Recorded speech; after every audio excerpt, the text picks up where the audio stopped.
शुक्लां ब्रह्मविचारसार परमां आद्यां जगद्व्यापिनीं वीणापुस्तकधारिणीं अभयदां जाड्यान्धकारापहां हस्ते स्फाटिकमालिकां विदधतीं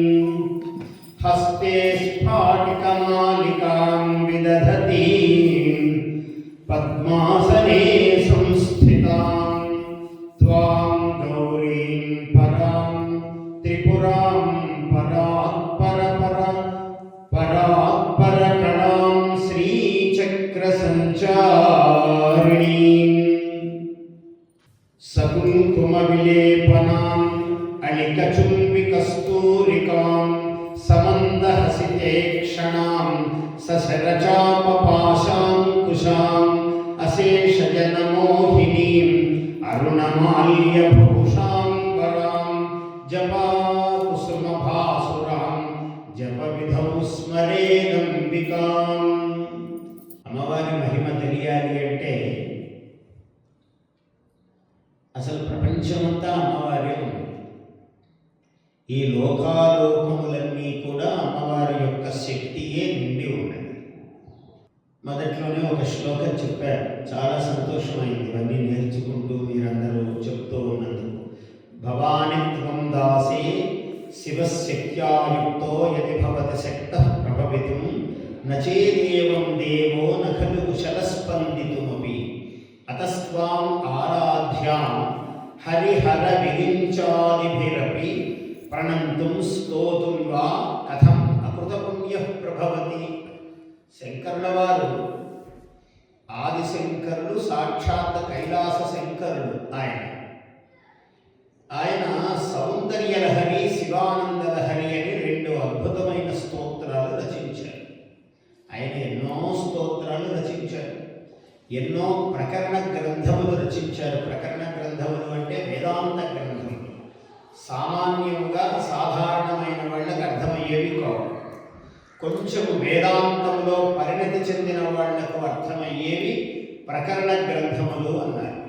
అలాగే బ్రహ్మసూత్రములకు భాష్యం రాశారు ఆయన, భగవద్గీతకు భాష్యం రాశారు, ఉపనిషత్తులకు భాష్యము రాశారు. భాష్యం అంటే కామెంటరీ. అసలు కామెంటరీ అంటే తేలిపోతున్నట్లు ఉంటుంది, భాష్యం అంటే చాలా గౌరవంగా వినిపిస్తారు. శబ్దంలోనే మహాత్మ్యం ఉన్నది. ఈ మూడింటిని, ఉపనిషత్తులు, భగవద్గీత, బ్రహ్మసూత్రములు, వీటిని ప్రస్థానత్రయం అంటారు. అంటే ఈ మానవుడు తరించాలి అంటే ఈ మూడింటి మెట్లు ఎక్కాలి. అందరికీ సాధ్యం కాదు కదా అని ఆయన ఎన్నో స్తోత్రములు రచించాడు. సామాన్యులైన వాళ్ళందరికీ అర్థం కావడానికి లక్ష్మీ నృసింహమదేహి కరావలంబం అని లక్ష్మీ నృసింహ స్తోత్రం రాశారు. భజ గోవిందం భజ గోవిందం గోవిందం భజ మూఢమతే అని రచించారు. ప్రాతర్నమామి లలితాం లలితా వదనారవిందం అని లలితా పంచకం. ఇలాంటివి లెక్కలేనన్ని స్తోత్రాలు రచించారు శంకరుల వారు. అందులో విశేషమైన స్తోత్రములు సౌందర్యలహరి, శివానందలహరి. ఈ శివానందలహరి స్తోత్రం మన శ్రీశైలములో కూర్చుని రచించారు అని, సౌందర్యలహరి స్తోత్రం కాశ్మీరములో కూర్చుని ఆయన నీల సరస్తీరములో, నీలము అనే ఒక సరస్సు ఉంది, నీల సరస్సు. ఆ నీల సరస్సు ఏమిటి? నీలం అంటే ఏమిటి? నలుపు అంటే లోతు. లోతు అందకుంటే నీలం, చీకటిగా ఉంటుంది. ఎందుకు చీకటైనది? సతీదేవి, శివుని యొక్క అర్ధాంగి సతీదేవి నేను ఇక్కడ స్నానం చేయడానికి కొన్నాళ్ళు ఆ కొండ చర్యల కాశ్మీర దేశంలో వసించిందట అమ్మవారు. అప్పుడు ఆమె స్నానం చేయడానికి, అనుష్ఠానం చేసుకోవడానికి వీలుగా ఉండాలని ఆయన ఇలా త్రిశూలమును పట్టుకుని ఇలా అన్నాడు. ఒకసారి అది ఎక్కడో పాతాళానికి తగిలింది. అక్కడ నీల అనే సరస్సు ఏర్పడింది. ఇలా పట్టుకుంటే ఈ ముద్రను వితర్ది అన్నారు. ఈ వితర్ది దేశంతో ఇలా అన్నందుకు వితర్ది అనేటువంటి నదులు ఇవన్నీ ఏర్పడ్డాయి అని చాలా పెద్ద విశేషాలన్నీ చెప్తారు. అక్కడ నాగులకు ఒక ప్రదేశము, నరులకు ఒక ప్రదేశము కేటాయించాడు పరమేశ్వరుడు. అందుకని శేషనాగు ఇట్లాంటివన్నీ అక్కడ వినపడుతూ ఉంటాయి, ఆ ప్రాంతముల పేర్లు ఇప్పటికీ కూడా. అటువంటి ఎవరెవరికి మానవులకు ఎవరికి ఏ స్థానం కల్పించాలో శివుడు ఆయా చోట్లు ప్రసాదించాడు. శివానుగ్రహమే ఈ ప్రపంచమంతా. ఆ శివునికి అమ్మవారి అనుగ్రహం అన్నాడు. భవానీ త్వం దాసే మయి వితర దృష్టిం సకరుణా. ఏమన్నాడు అక్కడ? అయ్యా, నీవు ఎవరైనా నిన్ను తలవాలి అంటే, నీ ఎవరికైనా ఒక అనుగ్రహం కావాలి అంటే, భవాని త్వం దాసే మయి వితర దృష్టిం సకరుణాం. భవాని, ఓ భవానీదేవి, ఓ అమ్మా, మయి వితర దృష్టిం సకరుణాం, నాయందు కరుణా దృష్టిని కొంచెం ప్రసరింపజేయి అని ఒక భక్తుడు అడగాలని వెళ్ళాడట. భవాని త్వం దాసే మయి వితర దృష్టిం సకరుణాం ఇది స్తోతుం వాంఛన్. ఇలా అమ్మవారిని ప్రార్థించడానికి అనుకుని భవాని త్వమితి యః, భవాని అన్నాడు, అమ్మా అన్నాడు. అమ్మా, నాయందు నీ అనుగ్రహ దృష్టిని ప్రసరింపజెయ్యి అని అడగాలి అని వెళ్ళాడు. వెళ్ళి అమ్మా అన్నాడు. అనగానే ఆమె ఏం చేసింది? అమ్మ అంటే చాలు, వీడికి ఏం కావాలో ఆమెకు తెలుసు కదా. అమ్మ అంటే పిల్లవాడికి ఏం కావాలో తల్లి ఆ నిమిషంలో పాలు ఇవ్వాలా, అప్పుడు అన్నం పెట్టాలా, ఏం చెయ్యాలో, ఆట వస్తువు ఇవ్వాలా, అన్నీ తెలుసు తల్లికి, జగజ్జనుడికి. అందువల్ల ఇది స్తోతుం వాంఛన్ భవాని త్వమితి యః, అమ్మా నీవు అని అంటుండగానే ముకుంద బ్రహ్మేంద్ర స్ఫుట మకుట నీరాజిత పదాం, ఆ ఒక పదవిని ఇచ్చిందట అమ్మవారు. ఎటువంటిది ఆ పదవి? ముకుందుడు మహావిష్ణువు, బ్రహ్మదేవుడు, ఇంద్ర దేవేంద్రుడు, ఈ ముగ్గురు కూడా స్ఫుట మకుట నీరాజిత పదాం, ఆ ముగ్గురు తలలు వంచేటువంటి ఒక పెద్ద స్థానం ఏదో ఉందండి. ఆ స్థానం ఏమిటి? అమ్మవారి పాదాలు. అందరూ కూడా అమ్మవారి పాదాలకు నమస్కారం చేస్తారు. అటువంటి ఆ పాదాగ్ర పీఠంలో చోటిచ్చిందట. భవాని అంటుండగానే అమ్మా, అంత దయామయుడి తల్లి నువ్వని శంకరుల వారు ఇంత అద్భుతమైన ఈ ఒక్క మాటతోనే అమ్మవారు ఎంత గొప్ప అంటే తెలిసిపోతుంది. కాబట్టి భవాని త్వం దాసే మయి వితర దృష్టిం సకరుణా ఇది స్తోతుం వాంఛన్ భవాని త్వమితి యః. అటువంటి వాడికి వెంటనే ఆ క్షణములోనే ఆ ముకుంద బ్రహ్మ ఇంద్రుడు నమస్కరించేటువంటి ఉన్నతోన్నత పదవిని ప్రసాదించినావు తల్లి అని అమ్మవారిని ప్రశంసిస్తూ చెప్పాడు. అట్లాగే ఇంకొక చోట ఏం చెప్పాడంటే, అది ఎత్తుకోగానే ప్రారంభంలోనే శివస్యాయుక్తో యది భవతి శక్తః ప్రభవితుం నచేదేవం దేవో నఖలు కుశల స్పందితుమపి. ఒకసారి శివుడు దగ్గరికి అందరు భక్తులు వెళ్ళారు. స్వామి నమస్కారం అన్నారు. శివుడేమి ఆశీర్వచనం ఇవ్వాలి, ఇలా చేయెత్తాలి. చేయెత్తాలంటే ఇక్కడ శక్తి ఉండాలి కదా అమ్మవారు. శివశక్త్యాయుక్తః యది, ఆ శివుడికి ఈ చేతి యందు ఓ శక్తి స్వరూపిణి అమ్మా నీవు ప్రసరించి ఉన్నట్లయితేనే కదా ఇట్లా ఉన్న చెయ్యిని ఇలా ఎత్తి అందరికీ ఆశీర్వచనం ఇవ్వగలుగుతాడు అన్నాడు. ఎంత అద్భుతంగా చెప్పాడు చూడండి. శివుడు ఇలా అనాలి అంటే అమ్మవారి ఇక్కడ ఉండాలి, ఉంటేనే ఆయన ఇలా అనగలుగుతాడు. అటువంటి శక్తి స్వరూపిణివి నీవు తల్లి అని శంకరుల వారు, సాక్షాత్తు శంకరులే ఇలా చెప్పారంటే ఇంకా సాధారణమైన వాళ్ళ విషయంలో చెప్పవలసినది ఏమిటి? అమ్మవారి యొక్క మహిమ మనము ఎన్ని విధాల చెప్పుకున్నా మనకు షణ్మత స్థాపనాచార్య శంకరుల వారికి పేరుంది. అంటే అవైదిక మతములు 72 వేదములో చెప్పనపడినటువంటి మతములన్నీ విజృంభించినాయి ఒకనాడు. ఎప్పుడు 2500 సంవత్సరాల క్రితం ఎవడు పుట్టలేదు, ఏ మతము పుట్టలేదు. పూర్వము మొత్తము భూమండలం అంతా కూడా సనాతన ధర్మమే, వేద ధర్మమే ఉన్నది.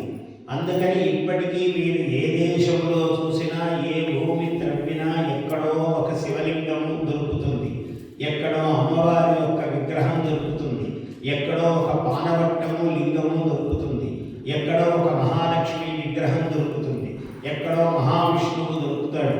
మీరు ఎక్కడ చూసినా కూడా మొత్తం భూమండలంలో ఈ దేశం ఆ దేశం అని లేదు. ఎక్కడ త్రవ్వినా అంటే యుగాల పూర్వము అంతా వేద ధర్మమే ఉన్నది ఈ భూమండలం అంతా కూడా. తర్వాత ఇప్పటికి ఒక 1500 సంవత్సరాల క్రితము ఒక మతము, 2000 సంవత్సరాల క్రితము ఒక మతము పుట్టే, తప్పేమీ లేదు, ఎన్నో రకాలు.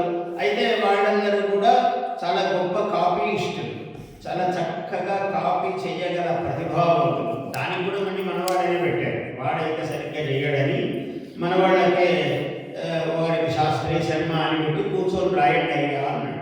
వాళ్ళు పాపం రాసి రాసి రాసి మనకు ఆది యుగం నాడు ఎప్పుడో మత్స్యావతారం నాడు ఒంటి కూరతో ఆ పడవను ఇలా లాక్కుపోయింది అంటే వాడు కూడా ఒక పడవ, ఒక చేప, ఒక సముద్రము, ఒక కథ రాశాడు. అది ఒక కథ తయారైంది. మనకు హనుమంతుడనేవాడు ఎలా ఉంటాడు రామాయణంలో మహాద్భుతంగా వర్ణించాడు. అట్లాంటి ఒక క్యారెక్టర్, ఒక పాత్ర ఉంటే బాగుంటుంది కదా అని ఒక హనుమంతుడు లాంటి ఒక పాత్రను తయారు చేశారు. మనకు గరుత్మంతుడు చాలా గొప్ప పాత్ర. ఆ గరుత్మంతుడు పుట్టాడట. నన్నయ్య గారు ఎంత అద్భుతంగా వర్ణించాడంటే, ఆతత పక్షమారుతరయ ప్రవికంపిత భూర్నితాచలౌరాత మహాండవుండు బలవన్నిజ దేహ సముజ్వల ప్రభాభూత పతంగ తేజుడు ఉదితుండయితాక్షుడు తల్లికిన్ మనఃప్రీతియునచ్చుతుం యగసి భీమజవంగున అభ్రవీతికిన్. పిలవగానే తల్లి ఇట్లా కదిలిస్తుంది, కళ్ళు చేతులు కదలాలి, అప్పుడు సంతోషిస్తుంది తల్లి. అలా ఈయన మహానుభావుడు పుట్టగానే ఒక రెక్కలు ఇలా ఇలా అని ఒకసారి ఇలా అన్నాడట. రెక్క ఇలా అనగానే ఆ గాలికి, వాయు వేగానికి సముద్రంలో నీళ్ళన్నీ ఇలా ఒక పైకి వెళ్ళిపోయాయి. ఇలా అనగానే నీళ్లు పైకి వెళ్ళిపోయాయి. మళ్ళీ ఇలా దించగానే మొత్తం సముద్రం అంతా మామూలు స్థితికి వచ్చింది. ఇలా అన్నప్పుడు ఏం కనపడింది?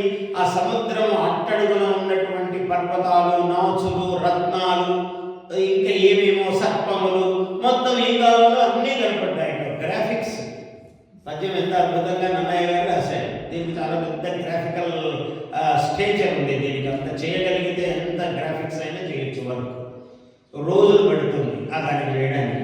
ఇలా అన్నాడు. మళ్ళీ ఇలా అనగానే నీళ్ళు సమస్థితికి వచ్చాయి అన్నాడు. అటువంటి వాడు గరుత్మంతుడు, అంత బలవంతుడు అన్నాడు. సరే, గరుత్మంతుడు ఏదైనా వాళ్ళకి విచిత్రమే అండి. ఇంకో గరుత్మంతుడు మనకు కూడా ఒకటి ఉండాలి, ఒకటి తయారు చేసుకున్నాడు. ఇట్లా ఏ పాత్ర చూస్తే ఆ పాత్ర ఒకటి తయారు చేసుకున్నారు. చేసుకుని ఇవాళ ఏమిటంటే అవసరమైతే వీళ్ళే ముందు పుట్టారండి, వీళ్ళందరూ తర్వాత పుట్టారని చెప్పే పరిస్థితి ఎందుకు ప్రతిరూపం తయారు చేశారు. ఇట్లాంటి వాడే ఇంకోకడు. సరే, ఇది పరిస్థితి ఎలా ఉన్నా భారతీయ సాహిత్యము, భారతీయ వాంగ్మయము, సనాతన ధర్మము అత్యంత ప్రాచీనమైనది. ప్రపంచానికంతా దిశాదర్శనము, దిగ్దర్శనము చేసినది భారతీయ సాహిత్యమే, భారతీయ మేధాశక్తియే. అందుకని భారతీయ ఋషులు ఏం చేశారంటే, అన్ని విగ్రహారాధన ఉండాలి నాయన అని పెట్టాడు. విగ్రహారాధన అన్ని కాపీ కొడితే బాగుండదని విగ్రహారాధన మనకెప్పుడు 100వ మెట్టుకెళ్ళాక విగ్రహారాధన అవసరం లేదన్న. అసలు 99 కాపీ కొట్టడం ఎందుకు, 100ది కొడదామని విగ్రహారాధన అవసరం లేదని మొదలుపెట్టాడు. కానీ కాలు ఎక్కడ అందటంలా, మెట్లు కింద లేకపోతే కాలు జారి పడిపోతూ ఉంటుంది. అందువల్ల మళ్ళీ ఇక్కడ విగ్రహాలు తయారు చేసుకుంటూ ఉంటాడు. విగ్రహారాధన వద్దన్నావు కదరా అంటే ఏదో అన్నాం కానీ అని బయటికి ఏదో గంభీరానికి చెప్తారు కానీ నిలవదు. ఆధార పీఠం లేదు దానికి. అందులో విగ్రహం ఉంటే తప్ప నిగ్రహం కుదరదు. అందువల్ల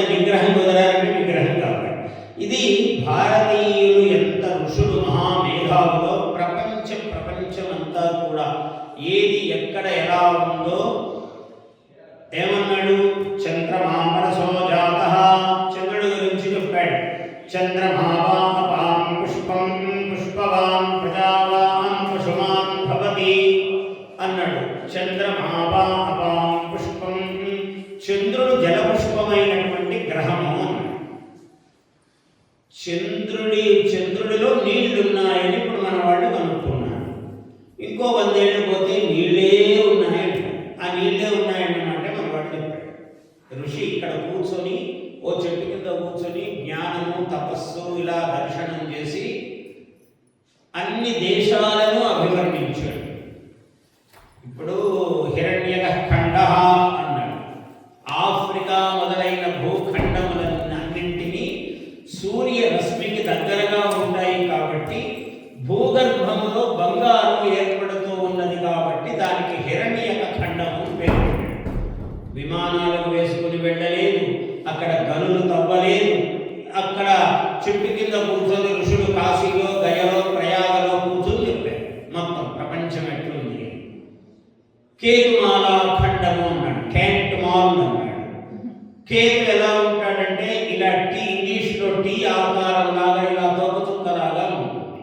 అమెరికా భూభాగం ఇలా ఉందని వాడికి ఎలా తెలుసు? అది ఏర్పడని నాడు చెప్పాడు. అక్కడ మనుషులే ఇంకా పుట్టని నాడు క్యాంట్ మాల్ అన్నాడు. కేతుం కృణ్వన్న కేతవే పేషోవర్యా అపేషసే సంషద్భిరజాయథా. మనం నవగ్రహ పూజ చేసేటప్పుడు కేతువుకు ఈ మంత్రం చెప్తాం. ఇట్లా చాలా దిగ్దర్శనం చేసినటువంటి మహాత్ములు భారతీయ ఋషులు ఎలా చూశారయ్యా అంటే అమ్మవారి యొక్క దివ్యానుగ్రహం. ఆమె అనుగ్రహం శంకరాచార్యుల వారు 72 అవైదిక మతములను ఖండించి 6 భవ్య మతములను, మతం అంటే అభిప్రాయం అని అర్థం కాబట్టి 6 అభిప్రాయములను స్థాపనం చేశాడు ఆయన. ఏమిటి? గాణాముఖ్యం, గణపతి మూలమయ్యా సర్వదేవతలకు అన్నాడు. అందువల్ల గాణాముఖ్యం అన్నాడు. అట్లానే ఇక్కడ కూడా మీరు గణపతిని పెట్టారు దేవాలయంలో, ఆయన పక్కనే కుమారస్వామిని పెట్టారు.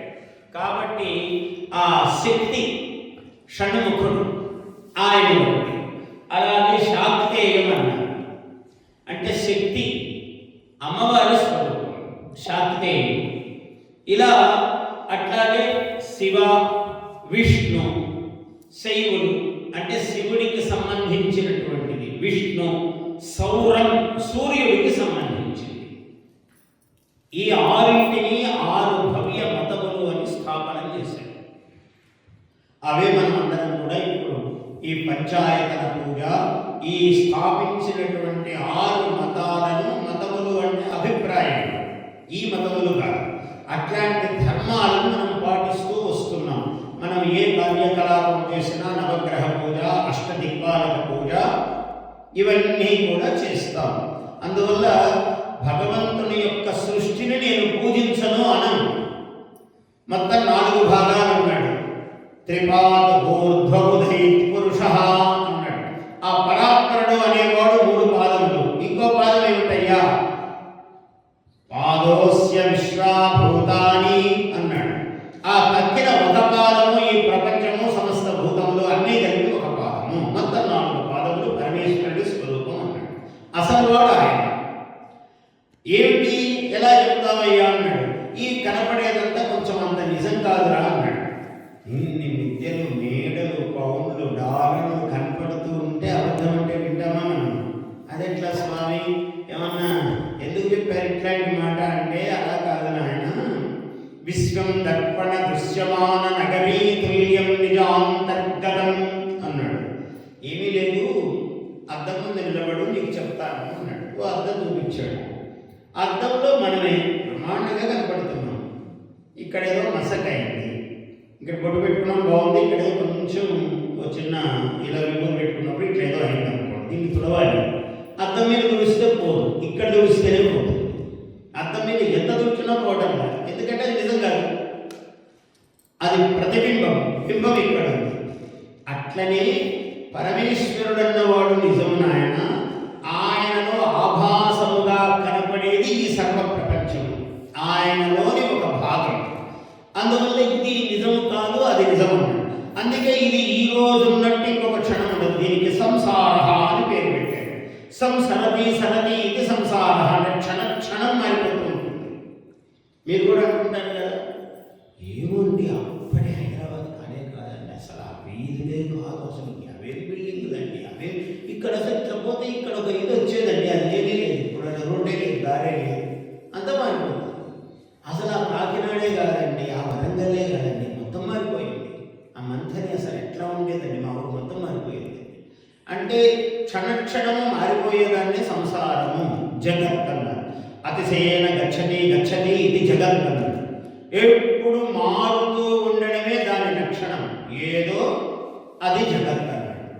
అందువల్ల నిరంతరము పరిభ్రమమానమవుతూ ఉన్నటువంటి ప్రపంచము ఒక క్షణం ఉన్నట్టు ఒక క్షణము ఉండదు. నిన్నటిది ఈ రోజు ఉండదు, ఈ రోజుది రేపటి ఉండదు. ఇలా మారుతూ ఉండేదానికి ఇది నిత్యము కాదు నాయన, శాశ్వతమైనది నిత్యమైనది పరమేశ్వరుడు, ఇది అనిత్యము అన్నాడు. ప్రతి జీవికి ఆనందం కావాలి. ఆనందం ఎక్కడ దొరుకుతుంది? ఒకటికి ఏదైనా తింటే ఆనందం. 1 కిలో తిన్నాడు అనుకోండి స్వీటు, 2వ కిలో తినగానే వద్దు అని విసుక్కుంటాడు. లేదు సార్ మీకోసమే చేశామంటే సరే వద్దు అని విసుకు అంటే అప్పుడు కష్టం మొదలవుతుంది వాడికి. అంతవరకు ఆనందం ఆనందం అని తిన్నాడు, కిలో దాటాక దుఃఖం అయింది. పరుపు వేసుకుని పడుకున్నాడు, పరుపు వేసుకుంటే చాప మీద పడుకున్నవాడు మంచం వేసుకున్నాడు, పరుపు వేసుకున్నాడు. ఆ గురువుగారు పడుకోవడానికి బాగుంది, మీరు కూడా మంచం మీద పడుకున్నారు. ఇది గురువుగారు ఈ పరుపు నేను ఇంత ఎత్తుంటుందండి, ఇది దాదాపు 4 అడుగులు ఎత్తుంటుందండి, చాలా హాయిగా ఉంటుంది, పడుకుంటే చాలా ఖరీదు పెట్టింది, మంచిదే బాగుంది. అట్లా అని ఒక పరుపు వేసాడు కదా అని ఇంకో పరుపు వేసాడు అనుకోండి, 3 పరుపులు వేస్తే ఒళ్ళు నొప్పులు వస్తాయి కానీ మెత్తదనము. అంటే దానికి ఒక పరిధి ఉంది, ఆనందమునకు పరిధి ఉంది.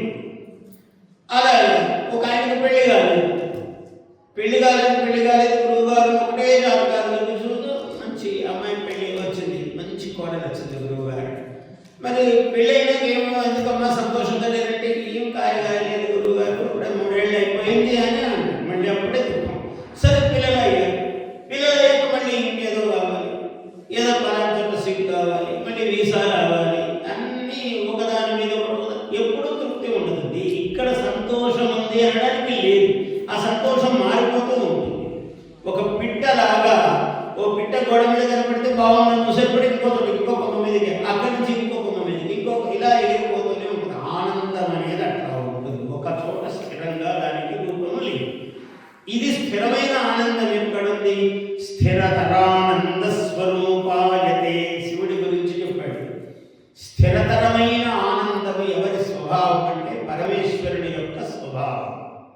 ఆయన ఎప్పుడు స్థిరతర ఆనంద. ఒకప్పుడు ఇంకో విధంగా ఉన్నాడని లేదు, ఒకప్పుడు ఇంకో విధంగా ఉన్నాడని లేదు, ఎప్పుడు చిదానంద. నువ్వెవరయ్యా అని అడిగారు. చిదానంద రూప శివోహం శివోహం అన్నారు శంకరుల వారు. నేను చిదానంద స్వరూపుడనైన శివుడను. అది చాలా పెద్ద విషయం. ఆ స్థాయికి రావాలంటే చాలా కష్టం. నువ్వెవర్రా? నభూమిర్న వాయు. నేను భూమిని కాదు, వాయువు కాదు, అగ్నిని కాదు, ఆకాశమును కాదు అన్నారు. మరి ఏమిటి నువ్వు? చిదానంద రూప శివోహం శివోహం అన్నాడు. ఆ చిదానంద స్వరూపము కైలాస అన్నాడు. కే అంటే ఆనందే నసతి ఇది కైలాస. నిత్యము ఆనంద స్వరూపంతో ఉండడాన్ని కైలాసము అన్నాడు. వైకుంఠ అది కూడా అంటే మొక్కవోకుండా ఉండటం. కుంఠితం అంటే మొక్కపోవడం, అంటే ఎక్కడో మొక్క జారిపోవడం. పూర్ణముగా ఉంటుందయ్యా ఎప్పుడు అంటే వైకుంఠము. అందుకని కైలాసము వైకుంఠము ఎవరుంటారయ్యా అంటే అమ్మవారి యొక్క శక్తితో ఈ లోకములన్నీ మనకు మణిద్వీప మహిమ అని చెప్తాడు. ఆ అమ్మవారి గోలోకమున కన్నా పైన ఊర్ధ్వ లోకము అమ్మవారు ఉంటుంది అని చెప్తాడు. ఆ అమ్మవారి స్వరూపం ఎలా ఉంటుంది అంటే నిత్యానంద స్వరూపము. శ్రీచక్ర నగర సామ్రాజ్ఞి అయి నమః అన్నాడు. శ్రీచక్ర నగరం, శ్రీ ప్రపంచమంతా శ్రీచక్రమే. మొత్తము భూమండలమంతా శ్రీచక్రం. అది మేరులాగా ఉంటుంది. మేరు ప్రస్థారము భూ ప్రస్థారము అన్నారు. అమ్మవారి శ్రీచక్ర ఆకారం, అది కూడా పూజనీయమే. ఇలా ఊర్ధ్వముగా ఉంటుంది, ఇలా ఎత్తుగా మేరు. ఆ శ్రీచక్ర మేరునందు బిందు కోణంలో అమ్మవారు నివసిస్తుంది అని.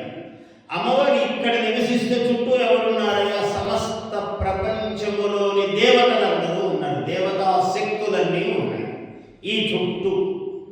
అందుకని ఈ సమస్త దేవతా శక్తులన్నీ చుట్టూ కూడుకొని అమ్మవారిని అందుకనే ఎంత గొప్పగా అభిభాషణం చేశారు మహాత్ములు, అమ్మవారిని దర్శనం చేశారు అని అంటే సర్వాశా పరిపూరక చక్ర స్వామిని అన్నారు. అంటే సర్వ ఆశా పరిపూరక, ఆశ అంటే కోరిక, ఇంకా ఈ కోరిక తీరుతుంది, ఈ కోరిక తీరదని సర్వ ఆశా పరిపూరక చక్రస్వామిని నమః అన్నాడు. ఆశ అంటే ఇంకొక అర్థం దిక్కు అని. ఈ ఆశా పరిపూరక అంటే దిక్కును పూర్తి చేయడం సాధ్యమా ఎవరికన్నా? ఇప్పుడు భారతదేశానికి యూకే పశ్చిమంలో ఉంది, యూకేకి భారతదేశము తూర్పున ఉందా? ఏదో ఒక భాగం. ఏ దిక్కైనా దిక్కు ఇక్కడికి అయిపోతుందనేది ఏమన్నా? ఇది కట్టాం కాబట్టి ఇక్కడికి ఒక దిక్కు, కానీ తీసేసి బయటకు వెళ్తున్నాం అనుకోండి, దిక్కుకు అంతం లేదు. కానీ ఆ దిక్కు ఎక్కడ అంతమో అమ్మవారికి తెలుసు, ఆమె నిర్ణయించగలదు అన్నారు. మానవులకు సాధ్యం కాదు. అందుకనే సర్వశక్తి స్వరూపిణి అన్నారు ఆమె. కాబట్టి సర్వ ఆశా పరిపూరక, ఎంత దూరం పెడితే అక్కడ అమ్మవారు ఉన్నది. ఈ దిశ పోతే ఈ దిశ ఎక్కడైనా అమ్మవారు. సర్వాశ, ఈ ఆశ అంటే ఇదొకటి, దిక్కు ఒకటి, రెండో ఆశ అని పేరు. సర్వాశ పరిపూరక చక్రస్వామిన్యై నమః అన్నాడు. అమ్మవారికి ఎన్ని పేర్లు చెప్పాడు. సర్వ భోగ, భోగము అంటే ఏమిటి? ఏది అనుభవించదగినదో అది భోగం. ఏ భోగమైనా అమ్మవారి అనుగ్రహంతోనే ఉండాలి. బాగా జీవితంలో కష్టపడి ఒక పెద్ద ఆస్తి సంపాదించాడు, ఇప్పుడు ఇంకా హాయిగా కూర్చొని తినవచ్చు, తిరిగే పని లేదనుకుంటే నువ్వు స్వీట్ తినడానికి లేదు, ఎక్కువ గట్టిగా మాట్లాడడానికి లేదు, బీపీ షుగర్ వాడన్నీ డాక్టర్ పెద్ద లిస్టులో చెప్తాడు. అట్లా కాదు డాక్టర్ గారు, కొంచెం ఏదన్నా అంటే నువ్వు తినాలి అని అంటే ఇగో ఇన్ని మాత్రలు ఇవి తీసుకోవాలి ఇస్తాడు, పెద్ద లిస్టు. డాక్టర్ చెప్పేటప్పుడు కూడా చాలా మృదువుగా చెప్తారు, జస్ట్ యూ ట్రై అంటాడు. దీంతో ఇది పోతుందని చెప్పాడు. ఆయన కూడా చాలా జాగ్రత్తగా చెప్తారు డాక్టర్లు ఎప్పుడైనా కూడా, యూ ట్రై అంటారు. అంటే ఆయన చెప్పిన దాంట్లో ఏం తప్పు లేదు, ప్రయత్నం చేయగలరు. ఫలిస్తుందని చెప్పాను నేను చెప్పడు. ఎందుకంటే నాయన ఎందుకురా నిరామయం కృష్ణ రసాయనం పిబా అన్నాడు ఒక భక్తుడు. నాయన వృథౌషధం సేవసి మూఢ, ఈ సకల అపాయపూర్ణమైన శరీరానికి ఎప్పుడు అపాయం పొంచియే ఉన్నది. దానికి అటువంటి శరీరానికి ఎప్పుడు నువ్వు ఆమయం అంటే రోగం కాబట్టి ఆమయ సహితమైనటువంటి శరీరానికి మందులు వేస్తూ కిం ఔషధం పృచ్ఛసి మూఢ, దీనికి మందు అడుగుతున్నావేమిరా కూడా? మందు ఏమున్నది? నిరామయం కృష్ణ రసాయనం పిబా అన్నాడు. నీకు రోగమే లేనటువంటి కృష్ణ అనే నామధేయం, అంబిక, జగదంబిక, కాత్యాయని, గౌరీ, శాంకరి, ఇదిగో ఇవి మందులు. కానీ వీటిని పక్కకు దోసేస్తున్నాం. ఇవి కాదు కదా అని డాక్టర్లు ఇచ్చే మందులకు మెడికల్ షాపులు ఇంకా ఇండియాలో కూడా చాలా అభివృద్ధి చెందిందనమాట. 24 hours ఓపెన్ అని, 24 గంటలు తెచ్చిపెట్టాడంటే రోగాలు ఎంత పెరుగుతున్నాయని అర్థం. వాడేదో మనకు ఉపకారం చేస్తున్నట్టు 24 hours ఓపెనింగ్ మెడికల్ షాప్ అని పెడతారు. ఇప్పుడు ప్రతి వీధికి ఆ వీధి దాటిపోయే అవసరం లేదు, ఏ వీధిలో ఆ వీధిలో మెడికల్ షాపులు 24 గంటలు. ఏమిటంటే ఇంతకుముందు ఇన్ని హాస్పిటల్స్, ఇన్ని మెడికల్ షాపులు అంటే ఏం పెంచుతున్నాం మనం? నేను డాక్టర్లను వైద్యాన్ని తప్పుపట్టడం లేదు, కానీ ఏ వైపు ప్రయాణం చేస్తున్నాం? రోగం రాకుండా ఏదో డాక్టర్లే కదా మరి చెప్తారు, prevention is the very important thing than cure. వచ్చాక రోగం నయం చేయడం కాదుగా, రోగం రాకుండానే ముందే ప్రివెన్షన్ చూసుకో అన్నారు. అదే అందరు చెప్పారు పెద్దలు. భవా అన్నారు. భవం భవానీ సహితం నమామి. ఆ భవానీ సహితుడైన భవుడు ఏమిటి అంటే, అందుకనే మనకు తీర్థం ఇచ్చేటప్పుడు ఆలయాలలో ఏం చెప్తారు, మామూలుగా తీర్థం ఇచ్చేటప్పుడు అకాల మృత్యుహరణం సర్వవ్యాధి నివారణం శ్రీ జగదంబా పాదోదకం లేదో పరమేశ్వర పాదోదకం శ్రీ విష్ణు పాదోదకం పావనం శుభం అని ఇస్తాడు. అకాల మృత్యువును పోగొట్టేది, సర్వ వ్యాధులను నయం చేసేది దాని అర్థం. అగో అటువంటి తీర్థము ఎట్లా అవుతుందయ్యా తీర్థము? తీర్థత్వం ఎట్లొచ్చింది దానికి? మామూలుగా ట్యాప్లో కుళాయిలో నీళ్ళు పట్టుకుంటే అవే కదా. ఈ అదైకి దానికి తేడా ఏముంది అంటే ఓ ప్రత్యేకత చెప్పాడు ఆయన. అయం మే హస్తో భగవాన్, ఈ హస్తమే భగవంతుడు. అయం మే హస్తో భగవాన్ అయం మే భగవంతర, భగవంతుడి కన్నా ఒక్కోసారి మించినదే ఈ చెయ్యను. ఎందుకయ్యా అంత గొప్పదనం ఏమిటి నీ చేతికి అంటే, అయం మే హస్తో భగవాన్ అయం మే భగవంతర అయం మే విశ్వభేషజోయం. భేషజ అంటే వైద్యం, ఇదే వైద్యుడు మహావైద్యుడు అన్నాడు. ఎట్లా? అయం మే విశ్వభేషజోయం శివాభిమర్శన, ఆ శివలింగమును సర్వాంగములను తాకుతూ ఉన్నది ఈ చెయ్యి అభిషేకం చేసినప్పుడు. శివాభిమర్శన ఏతే సహస్రమయుతం పాశామృత్యోమర్త్యాయ హంతవే తాన్ యజ్ఞస్య మాయయా సర్వాన్ అవయజామహే మృత్యవే స్వాహా మృత్యవే స్వాహా ప్రాణానాం గ్రంథిరసి రుద్రో మా విశాంతకః తేనాన్నేనా ఆప్యాయస్వ నమో రుద్రాయ విష్ణవే మృత్యుం మే పాహి అన్నాడు. ఇంత విశేషం చెప్పాడు. ఈ శివుని యొక్క సర్వాంగములను తాకటము వలన, శివలింగమును తాకటము వలన ఇది విశ్వభేషజమైనది. ఎందుకంటే అసలు భవుడు అంటే ఆయన, భవ వైద్యుడు అంటే ఆయన. అందుకే వైద్యనాథేశ్వరుడు ఆయన, అమ్మవారు వైద్యనాథేశ్వరి. ఆయనలో ఉన్నటువంటి శక్తి అమ్మవారు. ఇది ఉంది కాబట్టి వైద్యనాథేశ్వరుడు కాబట్టి ఈ శివ సర్వాంగముల యందు తాకినటువంటి చేయి నీకు ఆశీర్వచనమిచ్చిన, ఆ శివ పాదోదకము తీర్థమిచ్చిన, అక్షతలు వేసిన ఇంత ప్రభావం ఉంది నాయన దీనిలో అని చెప్పాడు. ఇప్పుడంతా భారతదేశంలో కూడా, ఇక్కడ మీరు వింటున్నారు లేదో కానీ అక్కడ ఎక్కువ అయింది మనకి ఇప్పుడంతా. ఇక్కడ అన్నీ నేను నవ్వుతూ చెప్పాను, ప్రకటించరాదు పెద్దగా. తెలివి తక్కువ వాడు తెలివైన వాడు రెండింటికి వెళ్ళడు. ఒకటి చర్చి, ఒకటి చర్చ. రెండింటికి పోడు తెలివైన వాడు. అంటే చర్చ పెట్టుకోడు తెలివైన వాడు. ఎవడితో రారా నాతో వివాదానికి నీకు అంత ఇది ఉంటే అని అనుకుంటాడు. నిజంగా చదువుకున్నవాడు ఎవడు పోడు, వాడిని పిలిస్తే. అంటే వాడు పనిలేక పిలిచాడు, ఊరికే వివాదం. ఎందుకంటే అథవా నిద్రయా కలహేనవా అన్నాడు. కాలో గచ్చతి ధీమతాం, దుర్మార్గులకు కాలం ఎట్లా గడుస్తుంది అని అంటే వాడికి నిద్రతోనో, నిద్రయా కలహేన వ్యసనేనవా, 3 రకాలుగా దుర్మార్గుడికి బుద్ధిహీనుడికి కాలం గడుస్తుంది అన్నాడు. ఏమిటంటే ఒకటి నిద్ర, లేదు కలహము, ఈ రెండు కాకుంటే వ్యసనము. ఏదైనా ఒకటి.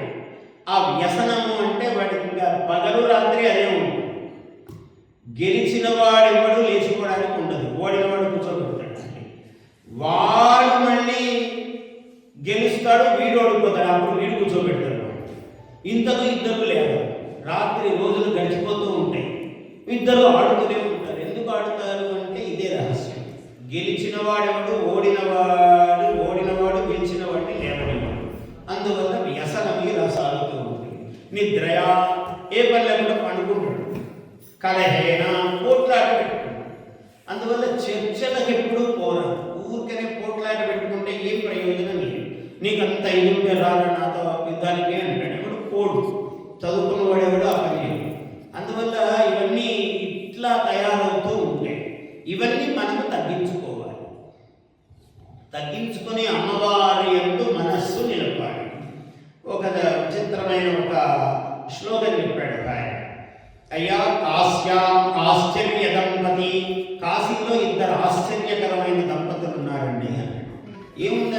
ఆశ్చర్యము అంటే ఏం లేదు చెప్పాడు.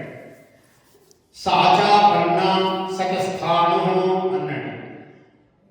ఏమిటి?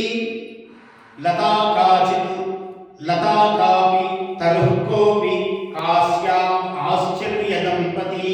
ఒక లత ఉన్నదట కాశీలో, తీగ.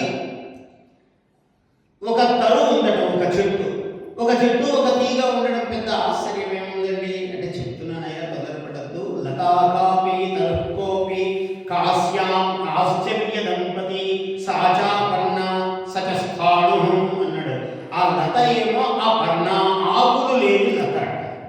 ఆ పర్ణ అంటే పర్ణములు లేనిది. సచస్థాణు, స్థాణు అంటే మొద్దు. ఆ చెట్టు ఏమో మొద్దు అంటే చిగురు తొడగలిది మొద్దు. కానీ ప్రసూతే వాంఛితం ఫలం, ఏం కోరితే అది ఇస్తాయి. అది దాని ఏ పండు కోరితే ఆ పండు ఇస్తుంది, అంటే ఫలం ఇస్తుంది అన్నాడు. అపర్ణ అనేది ఆమె అమ్మవారి విశాలాక్షిదేవి. శివుడేమో స్థాణు అంటే శివుడికి ఒక పేరు స్థాణువు అని. ఇలా వీళ్ళిద్దరు ఉన్నారండి, చాలా ఆశ్చర్య దంపతులు. నీకు ఏం కావాలంటే ఇస్తాడు అంటే మరి పార్వతీ పరమేశ్వరుల యొక్క స్వరూపాన్ని అంత అద్భుతంగా అపర్ణ స్థాణు అని వర్ణించాడు. నువ్వు ఏం కోరితే శివుడి కోరేది ఏమున్నది, ఏమైనా ఇస్తాడు. ఒకసారి శివుడి దగ్గరికి వెళ్ళాడు. అమ్మవారు కూర్చున్నది.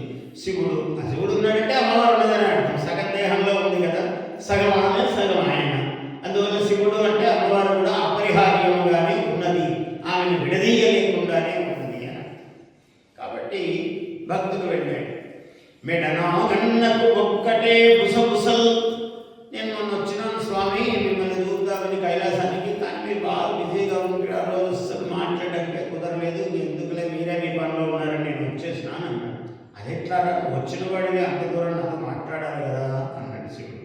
లేదు స్వామి, నీ మెడలో పాము ఉంది, అది ఒకటే ఒకటి వాళ్ళంతా పాములే ఉన్నాయి. ఆ మెడలో ఉన్నది మరి ఇంత పొడవు వచ్చి బుస్సు బుస్సు అంటుంది.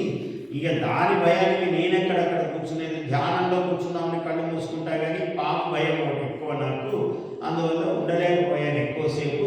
మెడనాగన్నకు ఒక్కటే బుసబుసల్, మేనం సగమైన ఆవిడతో నీకెప్పుడొక్కటే బుసబుసల్.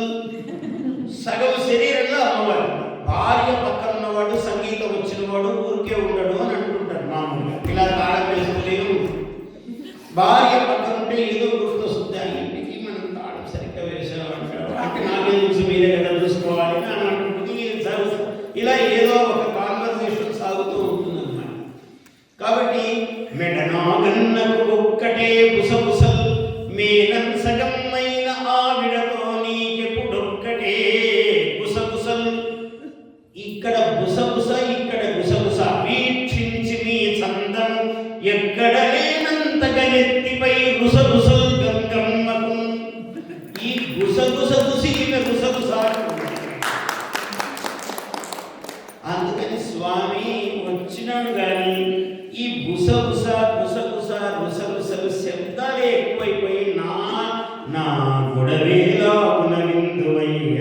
ఇంకా నా గొడవ, మా ఇంట్లో రుసగుసలు గుసగుసలు చెబుదామని వచ్చినా నిజానికి నీ దగ్గరే ఉన్నాయి. ఇంకా నా దగ్గర ఉన్నవి ఇంతకన్నా కొంచెం చిన్నవేలే అనుకోని వెళ్ళిపోయాను స్వామి.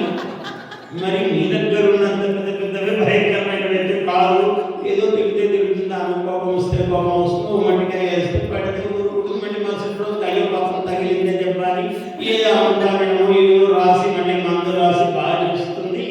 కానీ నీ దగ్గర చాలా భయంకరమైన శబ్దాలు ఉన్నాయి, నా శబ్దాలే కొంచెం చిన్నవని అనిపించింది స్వామి, ఏమనుకోతాడు వచ్చి అట్లా వెళ్ళిపోయాను అన్నట్టు.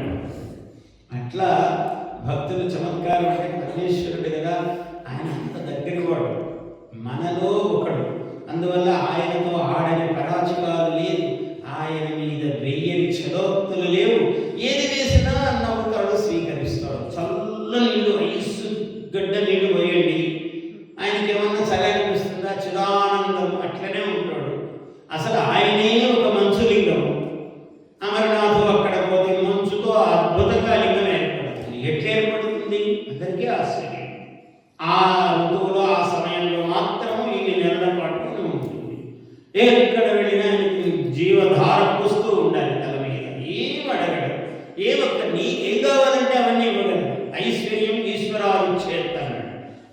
కావాలంటే ఆయన దగ్గర అన్నీ ఉన్నాయి. ఆయనకి ఏమి ఇస్తాడు? ఓ భక్తుడు వెళ్ళాడంట, కరస్థే హేమాద్రం గిరిశ నికటస్థే ధనపతౌ గృహస్థే స్వర్భూజామర మణి చింతామణి అన్నాడు.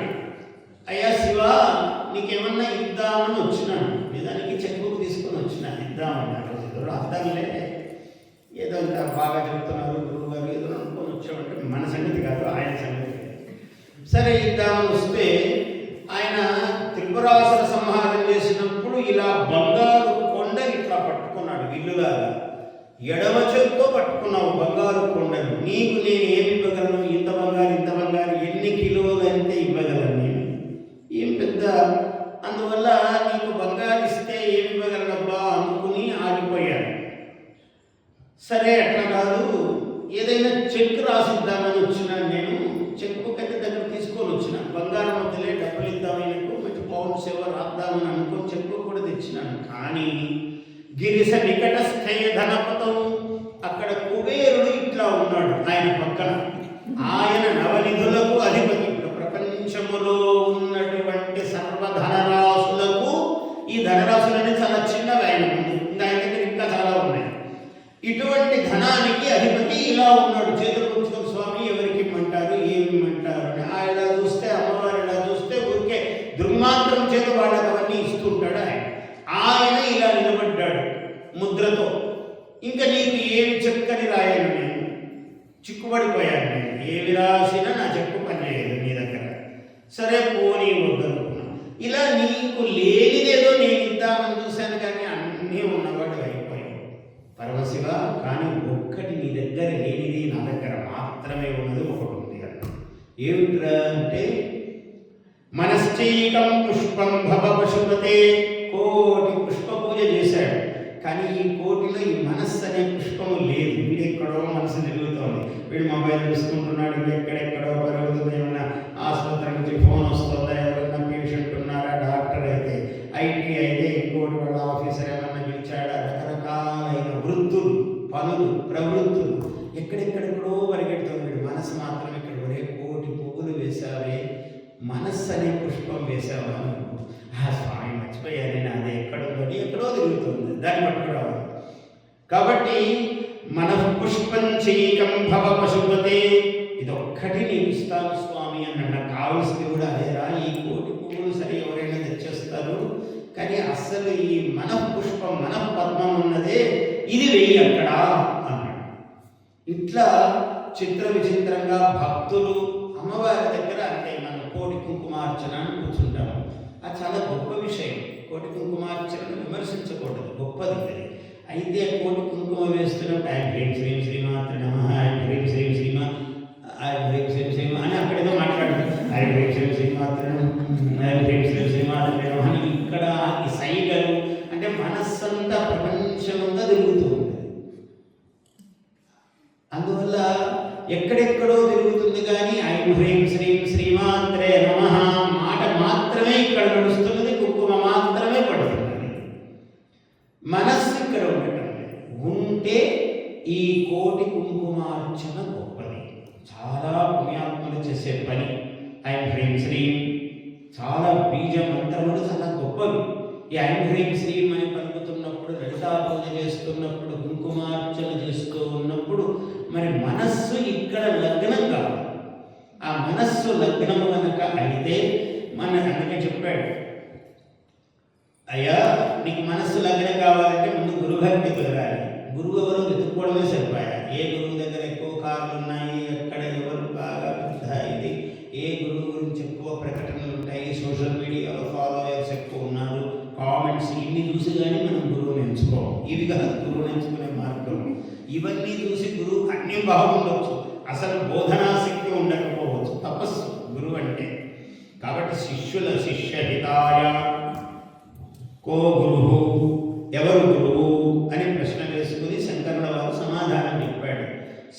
శిష్యహితాయ సతత ఉత్థిత, సతతోత్థిత, శిష్యునికి మేలు చెయ్యాలని ఎప్పుడు ఆలోచించేవాడే గురువు అన్నాడు. శిష్యుడికి ఏం మేలు చేయాలి అంటే అంటే వాడికి బ్రహ్మ విద్య యందు ధ్యానం ఎట్లా కుదురుతుందో ఆ మార్గము చెప్పేవాడు గురువు. అందుకనే అమ్మవారే గురువు అన్నాడు ఒక్కొక్కడు. గురుమండల రూపిణి అమ్మవారి పేరు. గురుమండలం దత్తాత్రేయుడు, దక్షిణామూర్తి, శ్రీకృష్ణుడు, మొత్తం జగద్గురు శంకరాచార్యులు అందరూ మండలం. అందరూ ఉంటారు అమ్మవారి పాదములు వంటివి అన్నాడు. గురుమండల రూపిణి అన్నారు అమ్మవారు. అందువల్ల ఆ ఏకాగ్రత కుదిరి బ్రహ్మ విద్యా అభ్యాసం ఎలా చేయాలి? రోజు చేసే పని. ఏ దిక్కునకు సూర్యుడికి ఎదురుగా కూర్చుంటావో అదే దిక్కును కూర్చోవాలి. ఒకరోజు తూర్పుకు, ఒకరోజు పడమర, ఒకరోజు దక్షిణము కూర్చుంటే అన్ని దిక్కుల నీ శక్తి ప్రసరిస్తూ పోతూ ఉంటుంది వృధాగా. అదే కూర్చోవాలి. స్థిర సుఖమాసనం, స్థిరమైన ఆసనం, సుఖమైన ఆసనం నువ్వు కూర్చోవాలి. ఏకాగ్రతగా కూర్చోవాలి. ధ్యానం అన్నప్పుడు కళ్ళు మూసుకోవాలి. కళ్ళు మూసుకుంటే, కళ్ళు తెరిస్తే ఇదే కనపడుతుంది. కళ్ళు మూసుకుంటే ప్రపంచం అంతా కనపడుతుంది. అది ప్రమాదం. ఎక్కడ పోకూడదు మనస్సు. పోతే అదంతా అమ్మవారిగానే భావించాలి. ఎక్కడెక్కడ మనస్సు పోతే అదంతా అమ్మవారనే అనుకోవాలి. అప్పుడు మనస్సు నిలబడుతుంది. నీకు సర్వం జగత్తంతా కూడా జగత్తంతా మాతృమయం, లలితామయం జగత్. లలితామయమే ఈ ప్రపంచమంతా, అంతా దేవీమయము. యా దేవీ సర్వభూతేషు శక్తి రూపేణ సంస్థిత. నమస్తస్యై నమస్తస్యై నమస్తస్యై నమో నమః. యా దేవీ సర్వభూతేషు బుద్ధి రూపేణ సంస్థిత. నమస్తస్యై నమస్తస్యై నమస్తస్యై నమో నమః. యా దేవీ సర్వభూతేషు వృత్తి రూపేణ సంస్థిత. ఏ ఉద్యోగం చేస్తుంటే వృత్తి రూపేణ సంస్థిత. నమస్తస్యై నమస్తస్యై నమస్తస్యై నమో నమః. యా దేవీ సర్వభూతేషు చేతనేత్యభిధీయతే. చేతన అంటే చైతన్యం, కదలిక. నమస్తస్యై నమస్తస్యై నమస్తస్యై నమో నమః అంటే ఈ ప్రపంచములో ఏది కనబడితే అదంతా అమ్మవారి స్వరూపముగా భావించిన నాడు మనకు ఏకాగ్రత అభ్యాసము కుదురుతుంది. అమ్మవారికి ఆ రోజు వస్తే గాజులు చీర పెట్టాలని అనుకున్నారు. ఎవరెవరో వచ్చిపోతున్నారు. పక్కింటాను వచ్చింది, ఎదురింటాను వచ్చింది, పై ఇంటాను వచ్చింది, అందరూ వచ్చారు. కానీ అమ్మవారు రాలేదేం చూస్తూ కూర్చున్నాం. ఈ వచ్చిన వాళ్ళందరూ అమ్మవారిని కాదా చూడగలగాలి. సాయంత్రం దాకా చూసిందట అమ్మ తాంబూలం ఇద్దామని. రాని అసలు అమ్మవారు రాలేదు. పొద్దునుంచి ఇంతమంది వచ్చిపోయినారు అంటే వచ్చిన వాళ్ళలోనే ఉంది కదా అమ్మవారు. అవునా? అప్పుడు హడావిడి అందరు రావడం అయిపోయింది. పొద్దునుంచి వచ్చి అలసిపోయారు. అందువల్ల మన దర్శనములో చూపులోనే ఇవన్నీ ఉంటాయి. మనము చూడగలిగినటువంటి కన్ను కలిగి ఉండాలి. ఆ చూపు చాలా ముఖ్యం. అంటే గమనించగలిగినటువంటి శక్తి. అది ఎట్లా తెలుస్తుంది?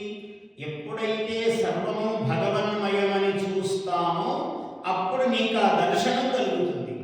లేకుంటే వీళ్ళు కాదు వీళ్ళు కాదు వీళ్ళు కాదు అంటే అందుకోవడం కష్టం. బ్రహ్మ విద్యలో కూడా నేతి నేతి వాక్యై అంటాడు. నా ఇది ఇది కాదు ఇది కాదు ఇది కాదు ఇది కాదు అని చెప్తూ వెళతాడు. ఏమిటయ్యా ఆత్మ అంటే నేనే అంటున్నాను కదా. ఈ నేనే అంటే ఈ నేనేది శరీరమా? కాదు అన్నాడు. నా ఇది కాదు అన్నాడు. మరి నేను అని అంటున్నాను. మనస్సు అంటే నా మనస్సు అంటున్నాను కదా. అంటే నేను వేరే ఉన్నాను, మనస్సు వేరే ఉన్నాడు. నా మనస్సు, నా శరీరము అంటున్నాను. అంటే నాది, నా బ్యాగు, నా ఫోను అంటే ఫోన్ వేరే, మనం వేరే కదా, బ్యాగ్ వేరే. మరి అప్పుడు బుద్ధి అందామా? నా బుద్ధి అంటున్నాను, అది కూడా వేరే. మనః, బుద్ధి, అహంకార, చిత్తం ఇవేవి కాదు అన్నాడు. అయ్యా నేను అంటే ఎవరి నేను? ఆత్మస్వరూపుడనైనటువంటి నేను. అది నేను అంటే నీకు గుర్తించడానికే. నేను అని అనుకోవడానికి కాదు ఇది ఈ వ్యవస్థ అంతా. అందుకని ఇది కాదు ఇది కాదు ఇది కాదు ఇది కాదు అంటూ ఏది అవునో చెప్పాడు బ్రహ్మ విద్యలో. అందుకని మనకు కూడా దాన్ని సాధించడానికి వేళ్ళ నుంచి కనపడుతుంది. వేళ్ళు కాదు, చెట్టు కాదు, కొమ్మలు కాదు, మళ్ళీ రెమ్మలు కాదు, ఆకులు కాదు, అక్కడ పండు ఒకటి దాకా వెళ్ళాలి. ఇవన్నీ అంటే ఇవన్నీ నిజమే, దాటుకుని వెళ్ళాలి. కానీ ఇవి కాదు, కాండము పండు కాదు, కొమ్మ పండు కాదు, రెమ్మ పండు కాదు, ఆకు పండు కాదు. ఇవన్నీ చుట్టూ వృక్షానికి ఎలా ఉన్నాయో ఇవన్నీ కాక. అందుకని బ్రహ్మ విద్య అర్థం చేసుకోవడానికి బ్రహ్మ విద్య, విద్య అంటేనే అమ్మవారు. విద్యా అన్నాడు స్త్రీలింగ శబ్దం, అమ్మవారు. ఆమె తత్వం ఎట్లా అర్థమవుతుందయ్యా అని అన్నాడు. ఊర్ధ్వమూలం అధశాఖం అశ్వత్థం ప్రాహురవ్యయం ఛందాంసి యస్య పర్ణాని యస్తం వేద సవేదవిత్ అన్నాడు భగవద్గీతలో. ఏమన్నాడు? ఊర్ధ్వమూలం వేళ్ళు పైకి ఉన్నాయి, అధశాఖం కొమ్మలు కిందికి ఉన్నాయి. ఎక్కడన్నా చెట్టు ఉంటుందండి ఎట్లా? కానీ ఉంది చెట్టు, ఇది గొప్ప చెట్టు అన్నాడు పైగా. ఊర్ధ్వమూలం అధశాఖం, ఊర్ధ్వమూలమధశాఖం అశ్వత్థం ప్రాహురవ్యయం అన్నాడు. అవ్యయం అశ్వత్థం, అశ్వత్థ వృక్షము రావి చెట్టు అన్నాడు. అదేమి రావి చెట్టు అయ్యా? నా నాశనము లేనిది, ఎప్పటికీ ఉండేది, అవ్యయం అన్నాడు. అని పెద్దలు ప్రాహువు చెప్తున్నాడయ్యా, గ్రహించు అన్నాడు. ఇంకా ఏం చెప్పాడు? ఛందాంసి యస్య పర్ణాని, దాని యొక్క రేకులు ఆకులు వేదములు అన్నాడు, ఛందస్సులు అన్నాడు. ఇది మూలం అన్నాడు. ఏమిటి చెట్టును ఒకసారి తిప్పి చూడండి. ఋషులు మూలము అంటే మన వంశంలో పుట్టినటువంటి పూర్వులందరూ వేళ్ళు. మనము, మన సంతానము, వాళ్ళ సంతానము ఇలా కిందికి పెరుగుతోంది, కొమ్మలు రెమ్మలు అన్నీ కూడా. అంటే ఇది వంశ వృక్షం, తిరగబడి పైది కిందికి మారిపోయింది. మూలములేమో ఋషులు, వేదములు. ఇవి వచ్చేటివన్నీ కూడా అందుకని మనతో పాటు మన పిల్లలకు వేదము ధర్మము తెలిపితే ఈ శాఖలు గట్టిగా ఉంటాయి. ఆ మూలం నుంచి బలం అందుతూ ఉండాలి మనకు. అందలేదనుకోండి, సంస్కృతి మారిపోతే ఏమి అందదు, నిస్సారం అయిపోతూ ఉంటాయి. ఆకు పండువారిపోతుంది. ఆకు దీనికి పూర్తిగా శక్తి లేదండి, మంచి పుష్టిగా పచ్చగా లేదండి అని చెప్తారు. ఏమిటి అంటే అక్కడి నుంచి అందటం లేదు, వేళ్లలో నుంచి శక్తి అందటం లేదు. అందితే పుష్టి తుష్టి శాంతి అని చెప్తారు. ఇదంతా అందాలి. అందువల్ల అమ్మవారి బ్రహ్మ విద్యా తత్వం ఏమిటి అంటే మనము ఎంత అందుకోగలిగితే, అందుకోవడం ఎట్లా సాధ్యమవుతుంది? ముందు మనలో జీవ స్థితి ఉండాలి. దానికి అంటే మనము చూస్తూ ఉండాలి. జీవత్ అంటే ఎప్పుడు సంవత్సరానికి ఒకసారి కూర్చుంటే అమ్మవారి ముందు వస్తుందా? రాదు. ఒక అలవాటుగా కూర్చోవాలి. అమ్మవారి యొక్క సాధన ఏమున్నది? 5 నిమిషాలు చేయండి చాలు. ఐం హ్రీం శ్రీం శ్రీమాత్రే నమః. సర్వమంగళమాంగళ్యే శివే సర్వార్థ సాధికే శరణ్యే త్ర్యంబకే గౌరి నారాయణి నమోస్తుతే. ఐం హ్రీం శ్రీం. ఆ దళాలు ముందు ఒకటి వెనకొకటి పెట్టండి. ఐం హ్రీం శ్రీం సర్వమంగళమాంగళ్యే శివే సర్వార్థ సాధికే శరణ్యే త్ర్యంబకే గౌరి నారాయణి నమోస్తుతే. ఐం హ్రీం శ్రీం. మళ్ళీ ఐం హ్రీం శ్రీం. ఇలా ముందు వెనక 2 దళములను ఇలా తీసుకుని మధ్యలో మహామంత్రం అది అలా పెట్టుకోవాలి. మీకు ఇష్టమైన మంత్రం. శ్రీ గౌరీ అయి నమః. గౌరీ పంచాక్షరి మంచిది. ఏ మంత్రము తీసుకున్నా అమ్మవారు సకల జగజ్జనని. అమ్మవారి మంత్రములో సర్వదేవతా మంత్రములు ఉన్నాయి. ఒక శ్రీం హ్రీం క్లీం ఈ బీజాక్షరాలు ఉపయోగిస్తే ఇందులో హనుమంతుడు ఉన్నాడు, ఇందులో అందరికన్నా ముందు గణపతి ఉన్నాడు.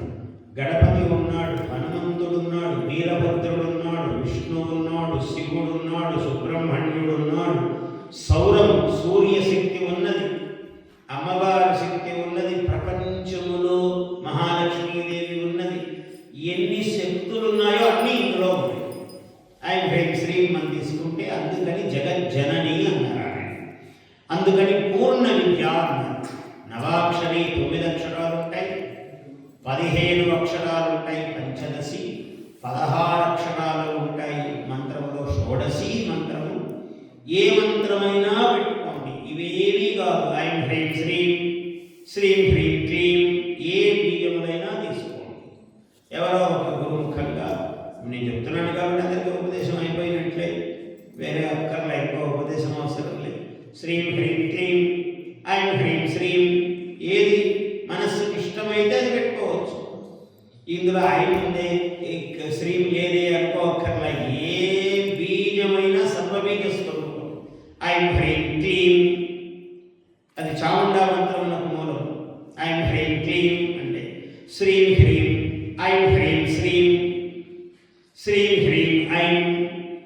ఎన్నో కాంబినేషన్స్ ఉన్నాయి. ఏది పెట్టినా ఒక యోగమే. ఇందులో ఏది నచ్చితే మనస్సు ఎక్కడ లగ్నమైతే దాన్ని తీసుకోవచ్చు. ఐం హ్రీం శ్రీం, శ్రీం హ్రీం క్లీం. ఇవి ముందు వెనక బీజాలు పెట్టుకొని మధ్యలో సర్వమంగళ మాంగళ్య పెట్టుకుంటే సర్వోత్తమమైన మంత్రం. ఇంకా అంత మహామంత్రం అది. ఆ మంత్రశక్తి మనలో ఫలిస్తుంది, పల్లవిస్తుంది, ఫలిస్తుంది. దానికి మనం ఒక అనుష్ఠానం, ఒక 5 నిమిషాలు, 10 నిమిషాలు, ఒక అరగంట, మీ వృత్తిని బట్టి, వీలును బట్టి, తీరికను బట్టి అదే సమయాన్ని అలా పెట్టుకోండి. ఆ శ్రీచక్రమో ఏదో ఒక పటమో. నేను మరోసారి వచ్చినప్పుడు కొన్ని విశేషాలు అందజేస్తాను. ఏమైనా ఉంటే దాన్ని ఆధారంగా పెట్టుకోండి. పెట్టుకొని నిరంతరం ధ్యానం చేశారనుకోండి, నీకు ఎక్కడ నీవు ఏకాగ్రతను చూపితే అక్కడే శక్తి ఉంది. అమ్మవారు సర్వాధార స్వరూపిణి, సర్వ చైతన్య స్వరూపిణి. గాయత్రి మంత్రంలోనూ అదే చెప్తాడు. తన్నో ధియ ప్రధ్యో యోన ప్రచోదయాత్. నా బుద్ధులను ప్రేరణ చెయ్యి, ప్రచోదన శక్తి. యా దేవి సృష్టి రూపాత్వం, సృష్టి రూపము ఆమె, పాలన రూపము ఆమె, లయ రూపము ఆమె. కాబట్టి అన్ని స్వరూపాలలో అమ్మవారు ఉన్నది. అటువంటి తల్లిని మనము భావించటము, సేవించటము, ధ్యానించటము మనకు అలవాటు కావాలి. అటువంటి అలవాటు నిత్య అనుష్ఠానంలో రావాలి. అనుష్ఠానం అంటే ఏమిటి? ఏదో పెద్ద భయంకరంగా ఉంది, మనం ఏం చేయాలో అంటే నిత్య శుచిమత్వం ఉండాలి. ఆ 3 రోజులు 4 రోజులు తప్పనిసరి అయితే ఏం చేయలేదు. వీలైనంత తాగకుండా ఉంటే ఉత్తమం. ఇంకో సౌకర్యం ఉంది, ఇంట్లో ఎవరో చేస్తారు, మంచిది. మనమే చేసుకోవాలి. శివానుగ్రహం. వీలైనంత దేవత ఆ భాగము దాన్ని ముట్టుకోకుండా అది 4వ రోజు స్నానం అయ్యాక ఆ ప్రదేశానికి వెళ్ళి అంతవరకు తగినన్ని ఊరికే అన్నీ ఏకం చేసుకోకుండా చూసుకోండి. మన సౌకర్యాన్ని బట్టి అతిగా నియమాలు పెట్టి ఇట్లనే ఉండాలి, అట్లనే ఉండాలి అని చెప్పడం లేదు. ఎందుకంటే సౌకర్యం మన మనస్సుకే తెలుస్తుంది ఎంత వీలుంది. అందుకనే శక్తి వంచన లేకుండా అని అంటాడు మన ధర్మశాస్త్రంలో. ఎప్పుడు అంటే మనకే వదిలేస్తాడు. నీకు ఎంత శక్తి ఉందో, నీకు ఎంత శక్తి ఉందనుకోండి, స్వామి ఏమనుకోవద్దు, నేను ఇదే ఇస్తున్నా, ఇదే అనుకో, ఇదే 1 కోటి అనుకో, ఇదే 1 లక్ష అనుకో, ఇదే 10 కోట్లు అనుకో అంటే ఆయన కూడా మనకు వరం ఇచ్చేటప్పుడు నాయన ఇదే 1 కోటి అనుకో, ఇదే అంటే ప్రమాదం. అందుకని శక్తి, నీ శక్తి అనుసారము యథాశక్తి అన్నాడంటే నిజంగా ఎవరిని మోసం చేస్తాం? దేవుని మోసం చేయలేము కదా. ఎంతో శక్తి ఉంటే నాకు ఇదే ఉంది స్వామి అని చెప్పామనుకోండి, అందుకని అదే అక్కడక్కడక్కడే సర్దుతాడు ఆయన. అట్లా కాకుండా మన మనస్సే ప్రమాణం. దేనికైనా మనం స్వచ్ఛముగా ఉంది, పర్వాలేదు, ఇవ్వగలం, చేయగలం, చేద్దాం. లేదు ఇంతే ఉంది, అందులోనే చేద్దాం. మన శక్తిని ఎక్కడ బయట చెప్పవలసిన పని లేదు. అందుకని ఇన్ని చేసి కూడా భక్తిహీనం, క్రియాహీనం, ద్రవ్యహీనం అన్ని చెప్తాడు చివరికి. మహేశ్వర యత్కృతం మయా దేవ అంటే ఏదైనా మంత్రలోపము, జపలోపము, మనోలోపము ఇవి మన చేతిలో లేనివి. వస్తువులంటే పుష్టిగా అన్ని పెడతాం. ఇక్కడ పాలు అభిషేకానికి లీటర్ కావాలంటే లీటరే ఉంది గురుగారు, 2 లీటర్లు తెస్తాము, 5 లీటర్ల బాటిల్ తెస్తాము అంటాం. ఇవన్నీ బాగానే ఉంది. అట్లా ద్రవ్యము కూడా లోపం ఉండకూడదు. అది తెచ్చాము కదా ఇది లోపం చేయదు, ఇది ఉంది కదా అది లోపం చేయదు. అందుకని ఏ లోపము, శక్తి లోపము లేకుండా, శక్తి వంచన అన్నట్టు చాలా మంచి మాట వాడాడు. ఆ శక్తి వంచన అంటే ఏమిటి? మనకు ఒకటి ఉంటే ఒకటి అక్కడ ప్రదర్శించవద్దు. చాలా శక్తి ఉంటే ఇంతే ఉంది నాకు అని చెప్పొద్దు. ఇంతుంటే ఎక్కువ ఉందని కూడా నువ్వు చేసుకోవద్దు. దానికి అనుగుణముగా చెయ్యి, ఎంత నీకు వీలుంటే అంత అని. అందుకని శక్తి వంచన లేకుండా అన్నాడు ధర్మశాస్త్రంలో. యథాశక్తి యథామతి యథా ధర్మం అన్నాడు. ధర్మం ఎంత చెయ్యవలసి ఉంటే అంత, నీకు ఎంత విశాల బుద్ధి ఉంటే అంత. యథామతి యథా విధి అన్నాడు, అంటే శాస్త్రము ఎలా చెబితే అలాగా. ఇవన్నీ ప్రమాణాలు.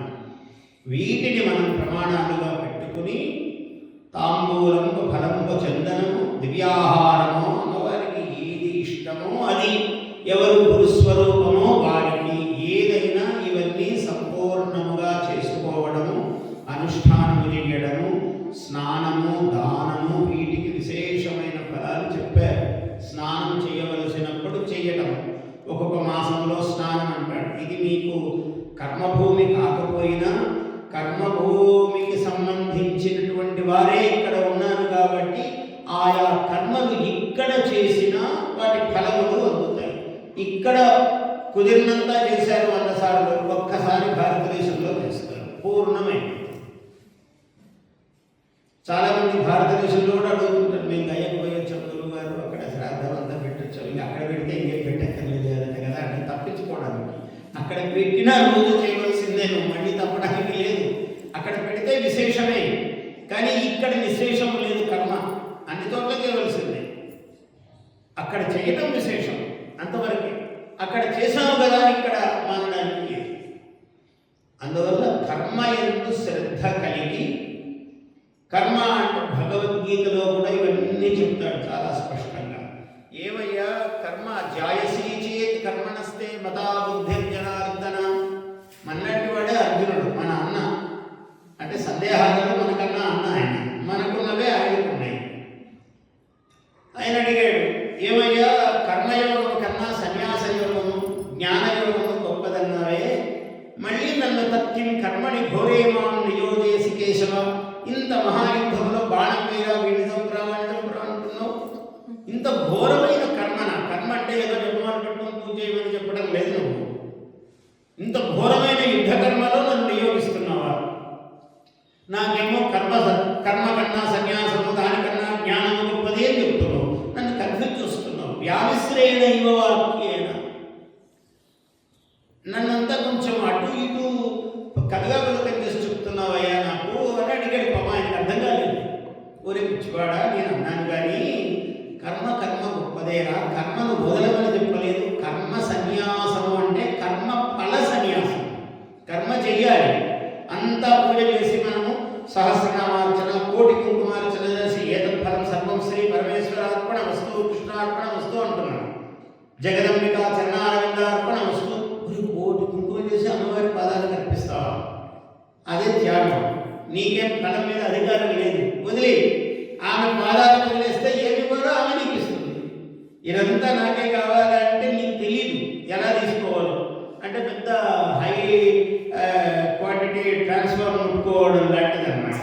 దాన్ని లైన్ వేసి నెమ్మదిగా కరెంట్ తీసుకోవాలి కానీ ట్రాన్స్ఫార్మర్ ముట్టుకోరాదు. మనం మొత్తం అంతా మందే కదా, ప్రమాదం అవుతుంది. అందువల్ల దాని నుంచి లైన్ తీసుకుని నీకెంత కావాలో బల్బు, దాన్ని బట్టి ఫ్యాన్, ఏసీ, ఏది కావాలంటే హీటర్, ఇక్కడంతా ఏసీ లేవన్నీ హీటర్స్. అందువల్ల ఇలా కావాలి అని చెప్పాడు. అంతే తప్ప నీ ఇష్టం వచ్చినట్టు మొత్తం శక్తి అంతా నాదాన్ని ముట్టుకోవద్దు. రాదు. అమ్మవారు ట్రాన్స్ఫార్మర్ అంటే మహాశక్తి స్వరూపిణి, పవర్ కేంద్రం. అందువల్ల అన్నీ నువ్వు అక్కడికి పంపించేసేయి. ముందు ఏక ఫలం సర్వం శ్రీ పరమేశ్వరి చరణారవిందార్పణ వస్తు, గుహ్యాతి గుహ్య భోక్తృత్వం గృహాణ అస్మత్కృతం జపం అని చెప్తున్నారు. అతి గుహ్య భోక్త్రి అంటే అతి రహస్యముగా రక్షించేటువంటి తల్లి. ఏమిటి రహస్యంగా అంటే మన భౌతికమైనటువంటి ఆధ్యాత్మికమైనటువంటి సంపదను ఆమె రక్షిస్తుంది. నీకు ఎప్పుడేమి కావాలో అందులో ఇస్తుంది. అందువల్ల గుహ్యాది గుహ్య భోక్తృత్వం గృహాణ అస్మత్కృతం ఫలం. మేము ఏ జపమైతే చేశామో అదంతా తల్లి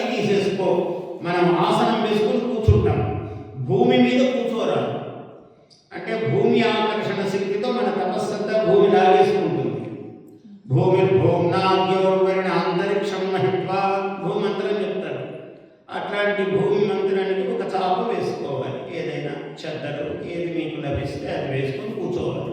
కూర్చున్న తర్వాత జపమంతా అయిపోయాక, చాలా ఇవన్నీ మీరు చెప్తున్నారు గురువు గారు మాకుండే హడావిడికి అని అనుకోదు, 5 నిమిషాల్లోనే 1 నిమిషం హడావిడి చేయండి అంతే. ఆ కిందిది తీసి మనం ఏ జపం అయితే నీళ్లు ఆచమనం చేసినవి వేరు, అవి ఎంగిలి నీళ్లు, ఆచమనం చేసినవి అన్నిటికీ వాడుతారు. ఇంకొకటి కలశం పెట్టుకుంటాం. ఆ కలశ జలం మంత్రం చెప్పినప్పుడు ఇలా తిప్పామనుకోండి, ఒక ఆకు, ఈ వేలైతే ఈ వేలు బొటన వేలు, లేదు ఒక ఆకు తమలపాకుతో ఇలా తిప్పామనుకోండి, ఆ జపం చేసినప్పుడు ఆ జపశక్తి ఆ జలంలో ఉన్నది. ఆ జలం మీరు లేచాక ఈ కింద ఉన్న చాప పక్కకు తీసి ఒక చుక్క దాని మీద వేసేయాలి, కింద నేల మీద వేసి అక్కడ శ్రీ కానీ హ్రీం అని కానీ మీకు ఇష్టమైన ఏదైనా బీజము రాసి ఈ వేలితో దాన్ని ఒకసారి కుంకుమలాగా పెట్టుకోవాలి. అప్పుడు ఆ ఫలం మీకు అందుతుంది. ఇది రహస్యం, నిజంగా సభలో చెప్పకూడదు, వచ్చేసింది అట్లా. ఇది అందరూ రహస్యంగా, అందుకనే గుహ్య అతి గుహ్య గోత్రి అమ్మా రహస్యముగా రక్షించేదానివి అని. ఇంత రహస్యం, దాన్ని ఒక్కసారి అనుకున్నారనుకోండి, మీరు 1000 సార్లు కుంకుమ పెట్టుకున్నంత ఫలం అది. అంటే కుంకుమ కూడా పెట్టుకోవాలి, 1001సారి, ఇది 1000 సార్లు అంత ఫలం అన్నట్టు, శక్తి చెప్తున్నాను. అందుకని మీరు గురువుగారు అది చెప్పారు కాబట్టి అప్పటి నుంచి నేను కుంకుమ పెట్టుకోవడం లేదు, గురువుగారు మీరు ఇది చెప్పారు కదా అంటే ప్రమాదం అని మళ్ళీ అది కూడా చెప్తున్నాను.